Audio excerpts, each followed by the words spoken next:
गर्भावस्था एक बहुत ही नाजुक समय होता है और उसी दौरान हर एक गर्भवती महिलाओं को अपने शरीर का ध्यान रखना बहुत जरूरी होता है। बट बहुत ध्यान रखने के बावजूद हमारे देश में प्रेगनेंसी के दौरान खून की कमी ये प्रॉब्लम बहुत ज्यादा मात्रा में पाया जाता है। तो ये क्यों पाया जाता है और इससे कैसे बचें, आज इस वीडियो में हम लोग डिस्कस करेंगे। तो आइए स्टार्ट करते हैं।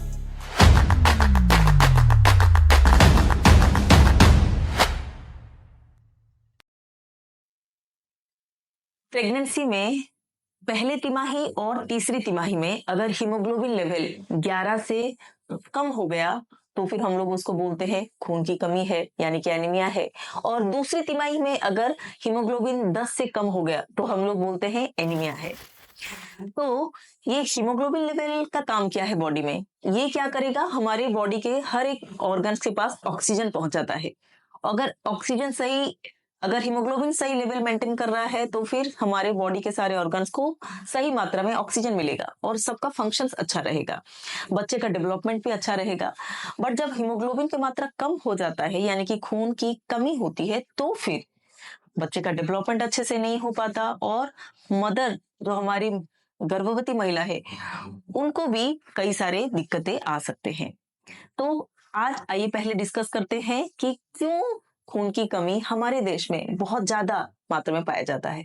प्रेगनेंसी में हमारा जो ब्लड वॉल्यूम है वो 20 to 30% बढ़ जाता है और इसी हिसाब से हम लोग को आयरन जो रिक्वायरमेंट है बॉडी का वो भी बढ़ जाता है।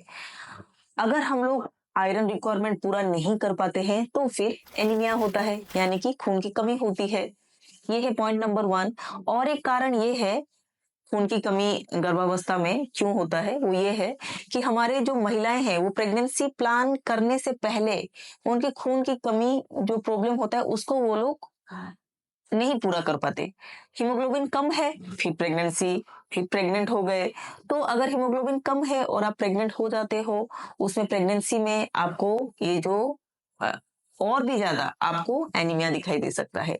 इसीलिए अगर आप प्रेगनेंसी प्लान कर रहे हो तो प्रेगनेंसी प्लान करने से पहले अपने सारे के सारे जो खून की कमी है, हीमोग्लोबिन लेवल को आप ठीक करें, उसके बाद आप प्रेगनेंसी प्लान करें।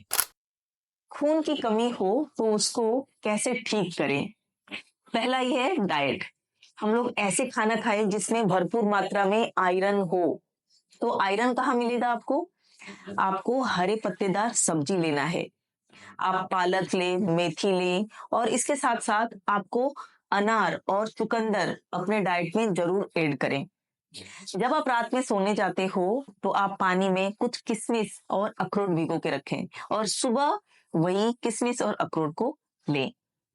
इसके साथ साथ आप अगर नॉन वेजिटेरियन हो तो फिर आप अंडे ले सकते हो, मछली ले सकते हो, मीट ले सकते हो। इसमें भी आपको भरपूर मात्रा में आयरन मिल सकता है। तो आपको एक आपका डाइट को आपको इम्प्रूव करना पड़ेगा। उसके साथ साथ आप विटामिन सी जिस फूड में होता है उसको भी आपको लेना पड़ेगा, क्योंकि अगर आप विटामिन सी लेते हो तो विटामिन सी जो है आयरन का एब्जॉर्प्शन को बढ़ाता है। तो विटामिन सी कहाँ रहता है? संतरा है, ग्रेप्स है, ये सारे खाने को अपने डाइट में इंक्लूड करें। खान पान तो आपने ठीक कर लिया, अब बात आती है आयरन सप्लीमेंट की। तो इसके साथ साथ आपको आयरन सप्लीमेंट भी लेना पड़ेगा।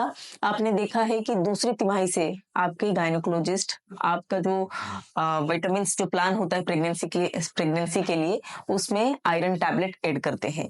अगर आप आयरन सप्लीमेंट्स नहीं लेते हो तो ऐसे देखा गया है कि जो दूसरी तिमाही के एंड तक आयरन डेफिशिएंसी एनीमिया हो जाता है। तो इसी वजह से आपको आयरन सप्लीमेंट लेना पड़ेगा। अगर किसी का हीमोग्लोबिन बहुत ही कम है, जैसे कि 7 है, 6 है, ऐसे सिचुएशन में हम लोगों को फिर आयरन सप्लीमेंट्स नहीं, हम लोग फिर उसमें ब्लड ट्रांसफ्यूजन कर सकते हैं। अगर आयरन डेफिशिएंसी ज्यादा हो तो फिर हम लोग आयरन के इंजेक्शंस भी आते हैं, वो भी लगा सकते हैं। आयरन सुक्रोज होता है, फेरिक कार्बोक्सीमाल्टोज इंजेक्शन होता है। अगर किसी के आयरन इंप्रूव नहीं हो रहे हैं ओरल आयरन से तो हम लोग आयरन के इंजेक्शन भी लगा के आयरन लेवल को ठीक कर सकते हैं। ऐसे कुछ चीजें हैं जिसको आपको अवॉइड करना है, जैसे कि टी है, कॉफी है, और कैल्शियम रिच फूड ना लें, जैसे कि दूध, दही, चीज हो गया, ये सबको आप अवॉइड करें। अगर खून की कमी होती है तो फिर क्या क्या रिस्क हो सकता है? एक तो जो गर्भवती महिला है उनको थकान, चक्कर आ सकता है, कमजोरी हो सकती है, और बच्चा का डेवलपमेंट जो है वो कभी कभी पूरा नहीं हो पाता, जैसे कि आईयूजीआर हो सकता है, यानी कि ग्रोथ रेस्ट्रिक्टेड बेबी पैदा हो सकता है, लो बर्थ वेट बेबी हो सकता है। अगर एनीमिया है तो कभी कभी प्री टर्म लेबर हो जाता है, प्री मेच्योर डिलीवरी हो जाता है, और अगर एनीमिया है तो डिलीवरी के बाद आपका ब्लीडिंग का रिस्क बढ़ जाता है, आपको पीपीएच हो सकता है। इसके साथ साथ अगर एनीमिया है तो प्रेगनेंसी के दौरान आपके ब्लड प्रेशर बढ़ सकता है। तो ये सारे चीजों को अवॉइड करने के लिए आपको हीमोग्लोबिन लेवल को मेंटेन करके रखना है। तो आपको जब प्रेगनेंसी आप प्लान कर रहे हो उससे पहले आप अपने हीमोग्लोबिन लेवल को बैलेंस करो, और जब प्रेगनेंसी हो तो आप अपने डाइट को अच्छे से बैलेंस डाइट रखो, आयरन रिच फूड आप लो, और उसके साथ साथ आयरन सप्लीमेंट्स लो। मैं आशा करती हूँ कि ये वीडियो आपके लिए इंफॉर्मेटिव रहा हो। ये वीडियो को आप अपने फैमिली और फ्रेंड्स के साथ शेयर कीजिए। ऐसे ही women's health related informative video के लिए आप इस चैनल को सब्सक्राइब जरूर करें। Thank you very much.